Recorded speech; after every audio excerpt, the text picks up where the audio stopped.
So I get asked this question a lot. Why bother making a color wheel? We all did it in kindergarten. We all get where yellow, red, and blue goes, but what is the purpose when you're starting out a painting? So there's two things. Just like if you go to, bake a cake, you have to have a recipe. And every once in a while, as you get to become a good baker, you start adjusting ingredients. And that's how you learn. And over the years, you become better at what you do. Well, it is honestly the same thing with painting. I cannot tell you how important it is to know what is on your palette. And again, I've talked about this before, 30 plus colors. How do you honestly know what colors are staining? What colors are transparent? Are they opaque? What is the characteristics? Does that color push other colors out of the way? Is it very strong? Is it a weak color? How do they play together? Well, that is the main problem when you're learning to paint. You have no idea what those colors mean and how they work together. So then you go and you try to paint a painting and you just have no color harmony. So that's what this painting with a limited palette does. You are picking 3 similar colors with similar characteristics and similar strengths that are going to help you develop really good dark values, super beautiful highlights, and are going to create harmony throughout your painting. So, okay, let's go ahead. We are using PY150. That's the most important part. Is you can ignore the names, and that's a whole nother subject that I do in one of my free tutorials, but I actually need to do one that's a little bit more advanced about this. But anyhow, PY150, that means pigment yellow 150.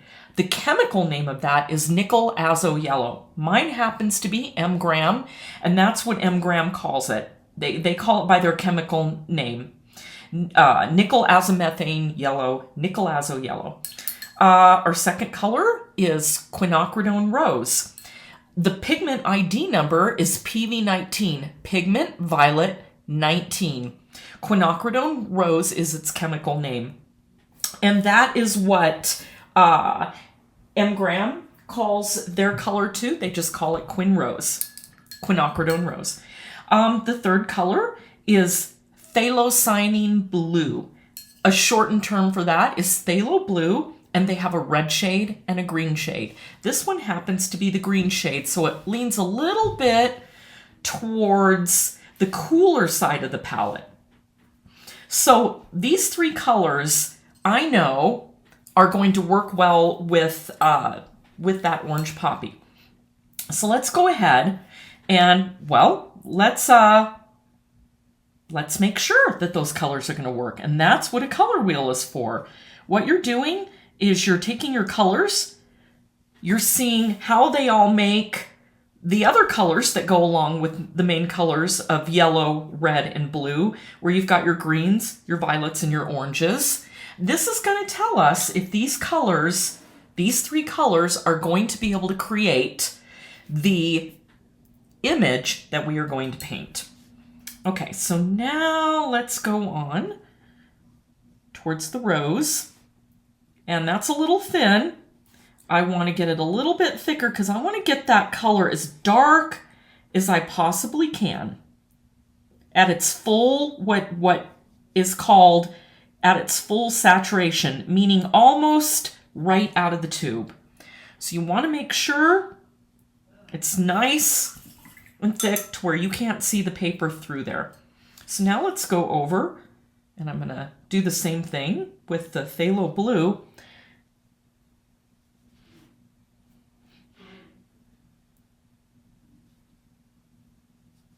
Isn't that a beautiful color? And it's hard to look at these colors and think, really? We are going to get the colors that we need. We're going to get those beautiful oranges and nice dulled olive greens of that stem in these colors. And yes, we are going to get that. But if you don't know that, the best way to figure that out is to try them first. Maybe you might have to change your red. Maybe you might have to change your blue. One thing I never change is I never change my yellow. I always use Nickle yellow. It's a stunning yellow. It's also one of the few yellows that is transparent. There are some other transparent yellows. One of them's Orlin, but any reputable artist does not use Orlin anymore. It will fade and turn almost whitish and brown if you live in a very humid area. So no Orlin on my palette. Okay, so I'm going to decide where I want to start. If I want to start with the red, orange or yellow orange, or the greens or the violets. Since we already have it this direction, let's go ahead and make a violet. So how am I going to do that? There's a couple ways. You could try to mix the color in the middle of your little palette here. The easiest way, I think, and which makes just gorgeous mixed colors right on the paper, is to just put the color right on there. So I'm starting with my PV19. Now I'm going to add, and here's where the magic happens. Here is where you finally learn, wow, that's a very strong blue. Now I know when I paint with it, I'm going to want to back off just a little bit on that color. And then you can pick it up and you can move it around. And now I've got a very beautiful violet right in there. In fact, let's get it right to the edge and really mix it in with that red. Okay, so now let's go over here. I'm going to start with red again, because obviously this red violet is going to lean more towards the red. So I'm going to start with red.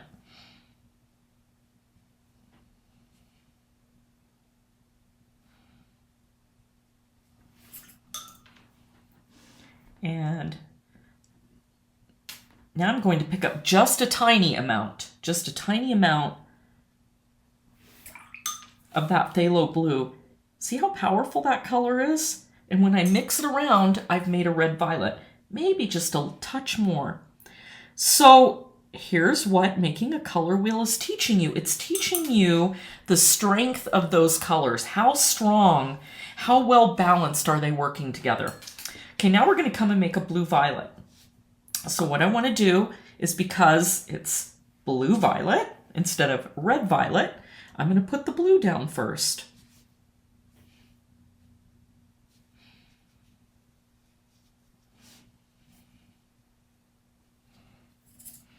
Now let's add just a little bit of the red, because remember, we want to keep this leaning towards the blue.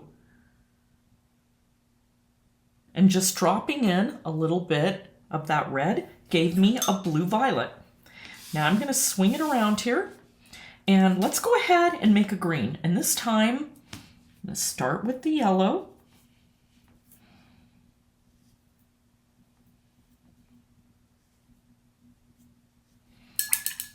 And this time I'm going to add a little bit of the blue. And look at that. We have a very pretty green, but let's add a little bit more blue. Let's get it a really saturated blue. Let's pick up a little bit more. And there we have a very beautiful green. I think we need to pick up a little bit more yellow. Maybe a little bit more blue. Okay, so now I've got a green. Now let's do a blue-green. And this time, I'm going to add a little bit of blue.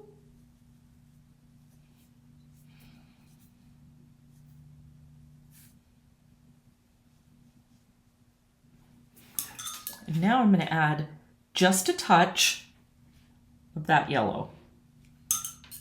Actually, I might need to make that a little bit deeper.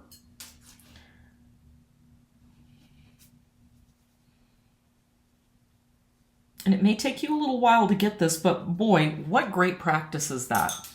So now I have like a blue-green. And now I'm going to go and try to get a yellow-green. So the same thing. And I actually had still had a little bit of blue in my brush. And can you automatically see the difference in what that did? So that Nickel yellow, the PY150, look at what a beautiful sunny yellow. And all I did was have a little bit of blue in my brush and it turned it into a nice cool yellow. But let's add just a touch more. Little tiny bit more of that blue. And look at that. Now we have a yellow green.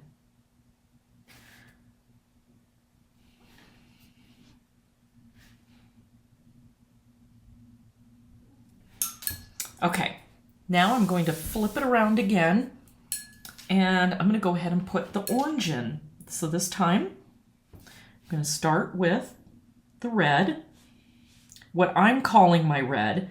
You may be looking at that Quin Rose and thinking, well, that's not a red.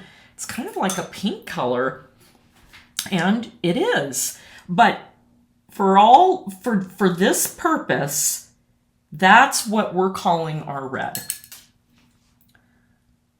This is actually pretty close to what you see in a printer's palette. What they used to use in the presses, you would have cyan, magenta, yellow, and then black. And that's what they would call 4-color process printing. Okay, so I've got a pretty good orange there. Now let's get a yellow orange. So again, starting with my yellow. Now I'm going to add in just a touch of that red.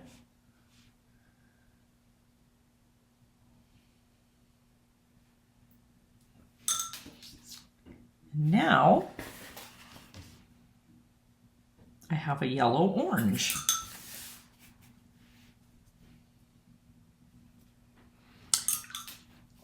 One more, we've got to make the red orange. So I'm starting with the red.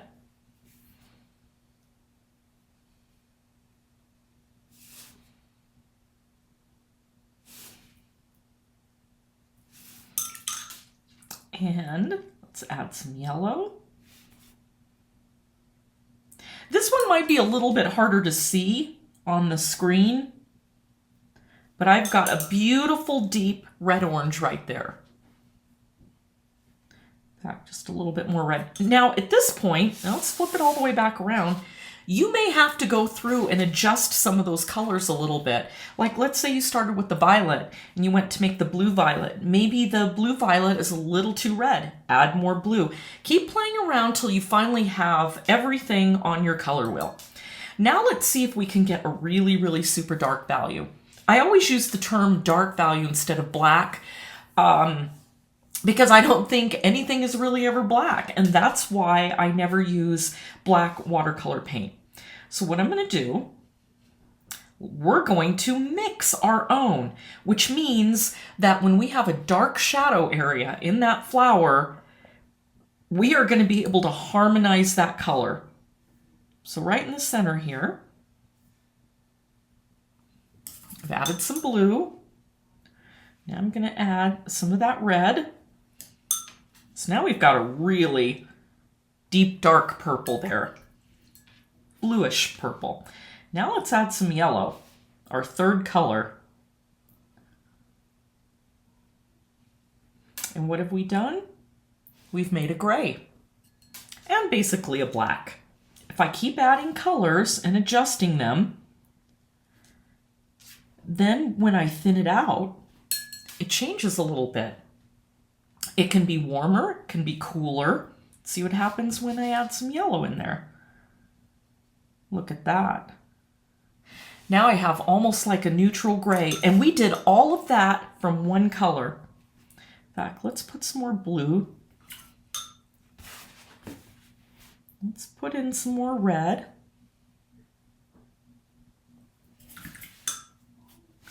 And let's put in some more yellow.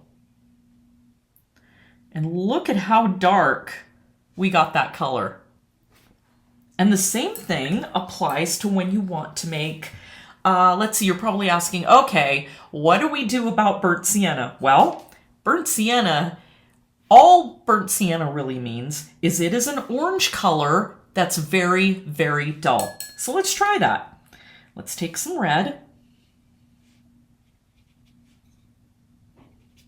got some red down there. Now let's add some yellow. Okay, now we've got an orange. So how are we going to dull that down? We are going to come over. We are going to add a little bit of that orange's complement, which is the blue, orange and blue. So basically all three of those colors, yellow, red, and blue, made all these dark values there. So we're using the same principle, but we're just very carefully adding it, just a little bit at a time, so we can adjust these to give us the shade we want. And ta-da, look what we have. We have a burnt sienna. And now I can change that burnt sienna. I can add a little bit more yellow. I can add a little bit more red. I can add a little bit more blue. And what do you think happens if I add more blue? Well, I'm going to get a brown. And that's basically it. That's color mixing. That's painting with a limited palette. That's focusing on what you can do with what you've got. Instead of having 30 colors and you're completely lost and you don't have any color harmony, you're building it with these 3 colors. So let's look at that. Gotta get my, forgot to put my image up. Give me a sec here. I'm gonna put my image up. And now let's try to mix those super, super dark greens that we see in the stem. So how are we gonna start? Let's start by mixing the green. Let's grab some yellow. So we have a pretty good green there, right? But that doesn't look anything like the green in the stems. So how am I going to adjust that? Well, I need to get that green. It's a very unsaturated olive looking green. So how are we going to do that? Well, we've got our yellow and our blue, which are making our green. Let's throw in some red.